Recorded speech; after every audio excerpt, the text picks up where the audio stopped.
매주 다양한 문화 속의 숨은 과학 이야기를 전하는 과학 스포일러 시간입니다. 오늘은 현실감 넘치는 기후 재난 상황을 그린 영화를 준비했습니다. 화면으로 먼저 만나보시죠. 기상이변이 속출하는 가까운 미래. 인류는 이를 해결하기 위해 더치보이 프로그램을 개발합니다.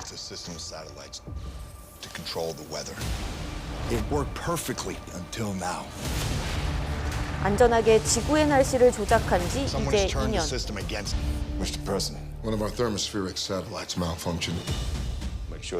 갑자기 오류를 일으킨 더치보이를 고치기 위해 최초 개발자인 제이크는 우주로 향하게 되는데요. 그 시각 홍콩에서는 아스팔트에서 불기둥이 솟구치는 이상한 일이 벌어집니다. You're making it look like a predicted pattern of malfunction. You're disguising a crime like a series of accidents. 모든 일이 더치보이를 둘러싼 음모임을 깨닫게 되지만 배우를 찾아내기도 전 재앙은 이미 시작됐습니다.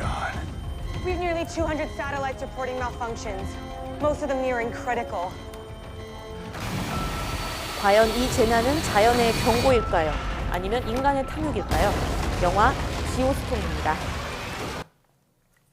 네, 오늘도 양혜영 기자와 함께하겠습니다. 안녕하세요. 네, 안녕하세요. 네, 정말 제가 기대하는 신작이 나왔습니다. 네. 제가 재난 영화를 굉장히 좋아하거든요. 아, 그러세요? 네. 네, 저는 재난 영화 하면 왜 빙하 관련한 투모로우나 인류 멸망을 앞둔 2012 이런 영화가 떠오르는데요. 네. 이번 영화만의 차이점, 강점은 무엇이 있나요? 네, 우선 이 과거 재난 영화들을 좀 살펴보면요, 뭐 불가항력적인 우선 자연 재해가 일어나거나 아니면은 외계인의 침공 이런 것들을 좀 다룹니다. 네. 하지만 이번 영화 지오스톰은요, 인간이 만든 기술이 역으로 재앙이 되면서 기상 이변을 발생시킨다 이런 점이 좀 설정이 특이하죠. 또 여기에 최근에 미국에서 뭐 초대형 허리케인이 일어나기도 했고 멕시코, 브라질에서 지진 등이 나는 등 이 자연재해가 근래 많았기 때문에 영화 속 상황들이 현실감 있게 다가오는 경우도 있습니다.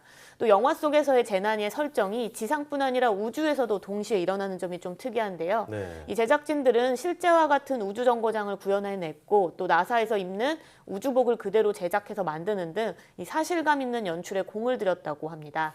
또 이처럼 이 오락 영화로서의 매력 굉장히 충분합니다. 하지만 이야기의 흐름은 전형적인 헐리우드 재난 영화의 공식을 따라가고 있어서 영화를 많이 보신 분들은 약간 조금 뻔하다 이렇게 네. 느끼실 수 있습니다. 저는 개인적으로 재난 영화는 어떤 스토리 구성보다는 어떤 시각적인 효과가 되게 중요하다고 생각하거든요. 네, 그렇죠. 앞서 영상에서 봤는데 작은 미사일들이 먹구름을 없애는 뭐 이런 장면도 있는데 네, 맞아요. 실제로 기후를 통제하는 이런 기술이 가능한 건가요? 네, 우선 먹구름에 대한 상황만 살펴보면 실제로 네. 가능은 합니다. 해본 적이 있어요. 네. 허리케인을 인위적으로 없애는 스톰프리라는 이 프로젝트라는 게 있었습니다. 이 방법을 살펴보면요. 항공기를 이용해서 우선 허리케인 눈까지 갑니다. 거기서 미세한 입자를 뿌리는데요. 이 미세한 입자인 요오드 화흔이 허리케인 속의 수분과 결합을 하면 얼음 결정을 만들어내면서 먹구름이 형성되고요. 허리케인의 세력이 약화되게 됩니다.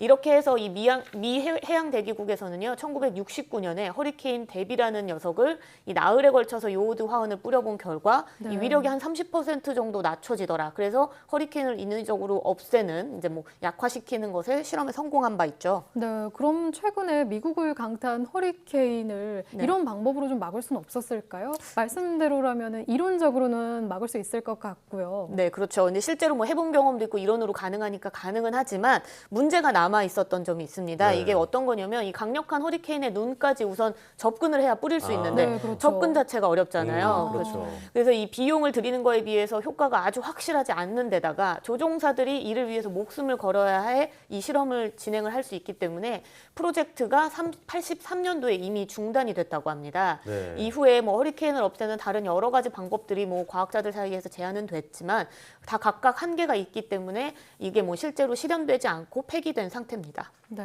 네, 그러면 인간이 기후를 조작해서 바꾼다는 거는 가능하지는 않다는 거네요. 네, 영화 속 설정이잖아요. 사실은 네네. 인간이 기후를 완벽하게 조작할 수 있다 이렇게는 볼 수는 없습니다. 하지만 이 계속되는 이 지구 온난화, 지구 온도가 높아지는 상황에서 이 과학자들이 인위적으로 이 온도를 낮추기 위해서 여러 가지 방안을 제안하고 있는데요. 이 지구 생태계 기후 순환 시스템을 물리적, 화학적인 특성을 대규모로 조작해서 지구 온도를 낮추는 방법을 연구하는데 이를 지구 공학 또는 지오 엔지니어링이라고 부르고 있습니다. 이 지구공학은요, 자연 시스템을 인위적으로 조작한다는 점에서 아주 오랫동안 과학자들 사이에서도 금지된 장난이다 이렇게 네. 취급을 받았는데 최근 들어서 또 주목을 다시 받고 있어요. 이 지구공학이 지구를 살릴 수 있지 않을까 이렇게. 아, 네. 아무래도 영화와 같은 이런 자연재해나 그런 기상이변 이런 것들을 좀 막을 수 있지 않을까 하는 기대감 때문일 것 같은데요. 그렇죠. 왜 최근에 주목받고 있는 거죠? 근데 우선은 이 온실가스 배출량 노력, 감축 노력을 우리가 뭐 그동안 안 했던 게 아니잖아요. 네. 어느 정도 네. 좀 꾸준히 해왔지만 그런 노력만으로도 실제 이 온실가스, 뭐 지구 온난화를 막는 데에는 너무너무 역부족이더라. 실제로 그래서 그런 어떤 지구의 어떤 우리의 노력들이 회의적이다 이런 전망이 나오고요. 또 하나는 미국 트럼프 정부가 파리 기후 협약을 탈퇴했잖아요. 이 상황에서 온실가스 감축에 들어가는 비용보다 적은 돈으로도 지구 온난화를 막을 수 있는 대안이 지구 공학에 있다 이렇게 생각하기 때문입니다. 네, 아무래도 영화에 대한 얘기를 하다 보니까 지구 온난화를 막는다고 해도 뭔가 영화에서 항상 보면 인간이 자연에 대항하면 재난이 일어나고 그렇죠. 이런 것 때문에 뭔가 지구공학이라는 말이 뭔가 좀 긍정적인 느낌은 아니네요. 네, 그렇죠. 아무래도 좀 인위적으로 조작하는 것이니까요. 네.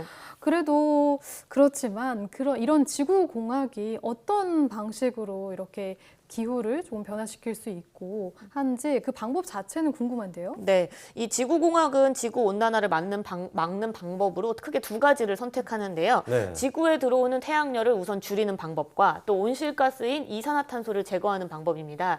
이 중에 가장 먼저 실현될 수 있는 설명을 먼저 하면은요, 이 태양열을 줄이는 방법, 지구로 들어오는 태양열을 줄이는 방법인데요. 미국 하버드대 연구진이 내년부터 미 애리조나 주에서 세계 최초로 소규모 이 지구공학 검증 실험을 할 예정이라고 밝혔습니다. 네. 이 방식을 좀 살펴보면 아까 허리케인을 없애는 것과 비슷한데요. 성층권에 미세 입자를 뿌립니다. 그러면 수증기와 만나서 반사층의 어떤 구름층이 만들어지고요. 그렇게 돼서 이 한 반경 1km 정도짜리의 반사 구름층을 만들어지고 그 반사 구름층이 태양빛을 얼마나 줄어들게 하는지 또 미세 입자와 이 대기 중에 어떤 상호 과정이나 작용들은 어떤 일이 벌어지는지 이런 것들을 연구할 예정이라고 합니다. 네. 네, 그런데 이런 실험들이 실제 환경에 일어나도 뭐 큰 문제는 없는 건가요? 그렇지는 않죠. 이제 사실 좀 문제가 좀 생길 수 있습니다. 왜냐면은 이 우리가 정확한 실험 결과를 뭐 해봐야 알고 있기는 하겠지만 이게 뭐 긍정적인 부분으로서 작용을 한다고 기대하려면 이 자연 현상에서 이 같은 아이디어를 얻어왔기 때문에 조금 긍정적일 수도 있다는 평가가 있는데요. 네. 91년도 필리핀에서 대형 화산 폭발이 있었습니다. 그 당시 방출된 수천만 톤의 이 화산재가 성층권에서 층을 이루게 되면서 이 태양 일사량을 한 30% 정도 줄였다고 오. 해요. 그래서 그 이후로 한 2, 3년 동안 냉각 효과가 지속되면서 네. 지구 온도가 실제로 한 0.5도 정도 떨어졌다고 합니다. 네. 하지만 필리핀에서 화산 폭발이 있고 이 다음 해에 다 조금 먼 지역이었죠. 이 남아프리카와 남아시아 지역에서는 강수량이 반대로 좀 줄어들어서 최악의 가뭄을 겪었습니다. 그런 만큼 이게 뭐 좋을 수도 있지만 나쁠 수도 있다. 이 어떤 상황을 예측하기는 좀 어려운 상황입니다. 네, 네. 역시 기후를 인위적으로 바꾼다는 건 좀 위험한 일인 것 같네요. 네, 맞죠. 이게 단순히 단편적으로 그 현상만 바꾸는 것이 아니라 도미노처럼 이렇게 변화가 일어난다는 말씀이시죠? 네, 그렇죠. 뭐 지구공학에 따른 방법들도 사실은 많이 있습니다. 뭐 인공위성을 띄워서 거울을 달아서 이제 태양빛을 아예 우주 밖에서 차단시킨다. 뭐 이런 것도 있고요. 뭐 액체로 이산화탄소를 바꾼 다음에 뭐 지하에 매장시키기, 그리고 뭐 바다에 철분을 뿌려서 식물성 플랑크톤을 길러서 이산화탄소를 줄이기, 이런 여러 가지 방법들이 있지만 네. 이론적으로는 맞아요. 하지만 아까 이야기했던 것처럼 네. 인간의 인위적 개입이 기후의 어떤 시스템을 어떻게 바꾸게 할지, 또 동식물 생태계는 어떤 식으로 영향을 미쳐서 파괴가 될지, 이런 것들을 사실 예측하기가 어렵고요. 또 사람들이 온실가스 감축 운동을 지금 하고 있는데, 아니 뭐 지구공학이 고쳐주면 뭐 네. 내가 많이 뭐 내뿜어도 되겠지, 이런 식으로 소홀하게 생각할 수도 있는 점도 문제점으로 꼽히고 있습니다. 네. 네. 이렇게 계속 설명을 듣고 보니까 오늘 영화에 대한 양 기자의 과학 팩트 점수가 궁금한데요. 네, 화면으로 만나보시죠. 영화 지오스톰, 실감나는 재난, 김 빠지는 이유. 과학 팩트 별점 4점입니다. 오. 네, 오늘은 기후재난 영화 지오스톰을 통해서 지구공학, 지오엔지니어링에 대해 살펴봤는데요. 아직 현실 반영은 좀 어렵지만 아무쪼록 이런 영화와 같은 재난이 현실에선 일어나지 않았으면 좋겠네요. 네. 오늘 말씀 고맙습니다.